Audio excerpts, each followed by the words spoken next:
dia mendekati bebek tersebut. Anehnya, bebek ini tidak merasa takut. Bahkan ketika ditangkap oleh Mas J ini, bebek itu menurut saja. Seiring waktu berjalan, lalu muncullah dua sosok yang berwajah seorang laki-laki dan wanita yang mengaku bahwa dirinya adalah Raden Subakir dan Ibu Amini.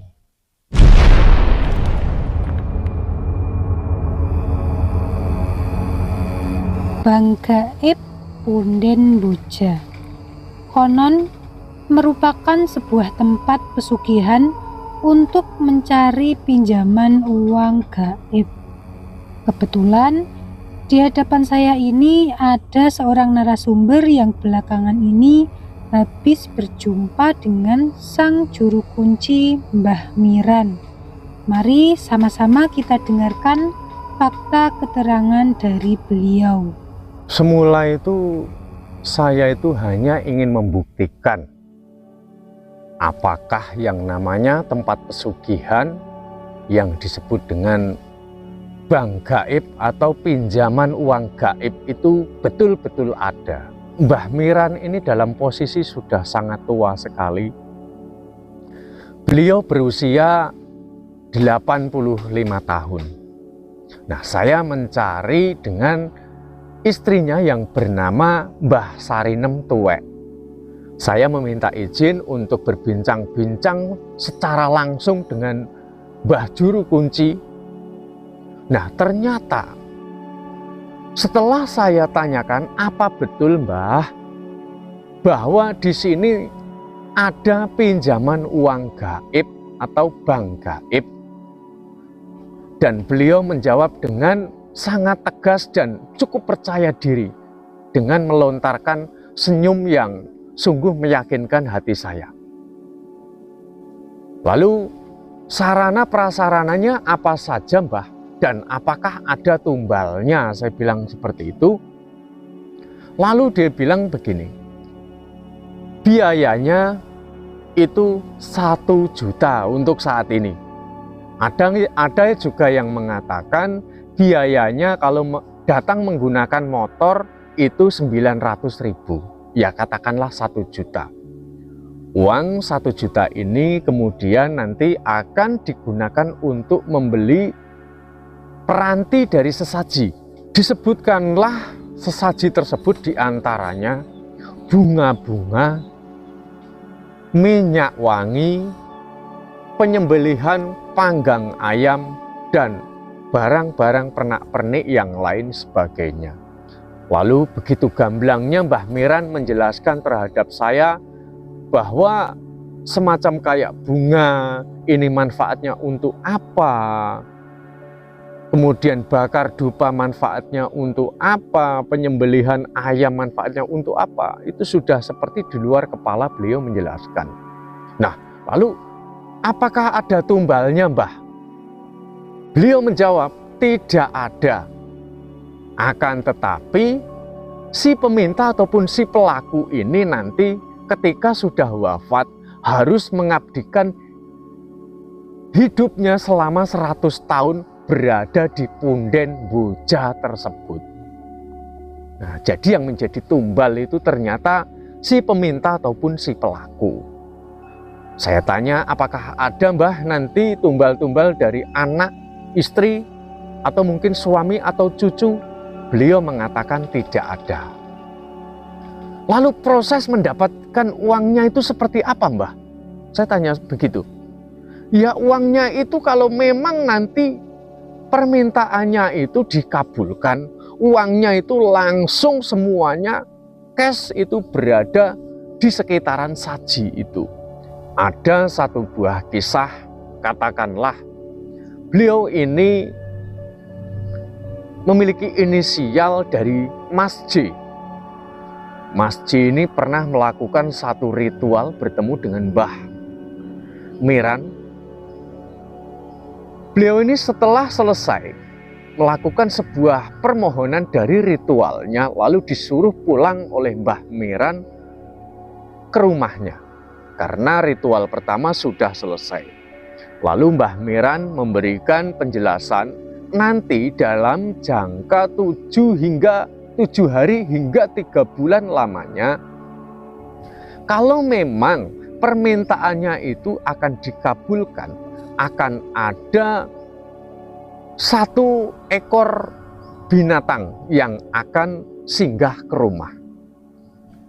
Namun Mbah Miran meminta Mas J ini untuk menyiapkan 1 ruangan khusus yang dipergunakan untuk melakukan 1 ritual tertentu. Dan seiring waktu berjalan, ketika dia sedang membakar dupa, muncullah 1 sosok kepala yang tadinya samar hingga menjadi sangat jelas sekali. Sosok kepala itu lalu berwujud padat dan hanya melontarkan sebuah senyuman.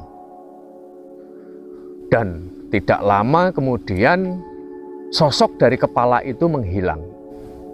Mas J ini tetap selalu memberikan sesaji dan membakar dupa. Lalu setelah selesai, dia kuncilah itu pintu kamar di mana dia melakukan adanya 1 ritual tersebut. Lalu mendadak terdengar suara gaduh yang berada dari dalam rumahnya. Bergegas dia lari masuk ke rumah, dan setelah dia cari sumber dari suara tersebut, ternyata berasal dari kamar yang dia kunci, kamar di mana tempat tersebut dia pergunakan untuk melakukan pemberian sesaji. Ketika sudah dia buka gagang pintunya, alangkah terkejutnya Mas J karena menemukan seekor bebek yang berwarna putih. Kemudian dia teringat dari apa yang dipesankan oleh Mbah Miran.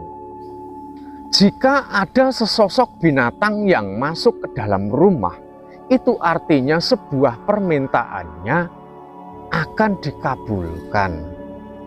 Dan berbahagialah Mas J ini, lalu saking tidak sabarnya, dia mendekati bebek tersebut. Anehnya, bebek ini tidak merasa takut. Bahkan ketika ditangkap oleh Mas J ini, bebek itu menurut saja.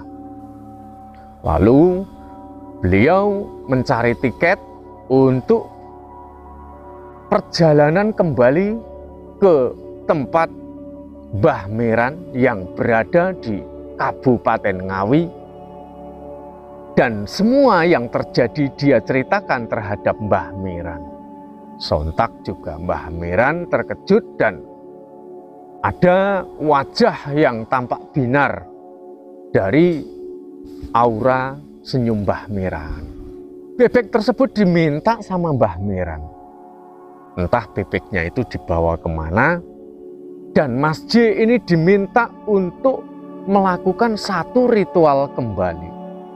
Karena di mana itu perlambang bahwa ritual yang akan dilakukan itu merupakan sebuah perwakilan dari tanda tangan ataupun pengikatan dari suatu perjanjian. Benar saja, di situ di Punden Boja itulah ritual diselenggarakan, dan Mas J ini ditinggalkan oleh Mbah Miran dan dia berduduk seorang diri di Punden Boja tersebut. Seiring waktu berjalan, lalu muncullah 2 sosok yang berwajah seorang laki-laki dan wanita yang mengaku bahwa dirinya adalah Raden Subakir dan Ibu Amini. Raden Subakir ini menanyakan terhadap Mas J, kamu mau hidup di dunia atau kamu mau hidup di alam gaib? Dan Mas J berpikir sejenak, lalu dia menjawab, saya mau hidup di dunia.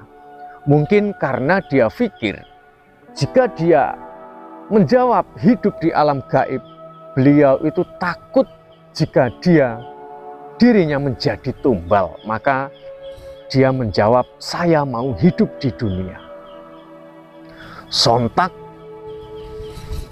Raden Subakir dan Ibu Amini ini menghilang. Lalu dengan bergegas cepat, Mas J ini dihampiri oleh Mbah Miran. Dan Mbah Miran ini mengamuk sama Mas J.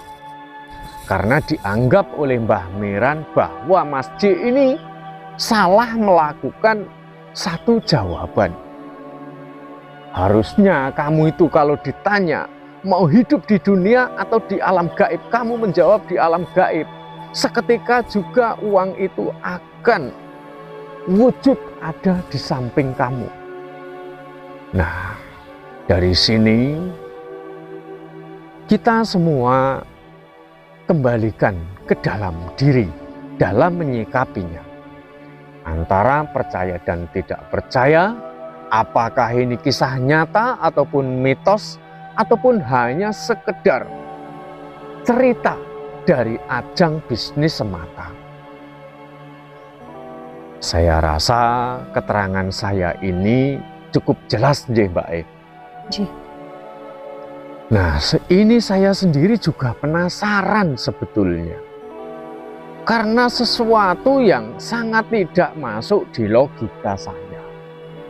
Wah, sangat menarik sekali ya kisahnya. Terima kasih sudah mau berbagi kisah di channel ini. Terima kasih buat Mbah dan sahabat semua. Jangan lupa like, comment, share, dan subscribe.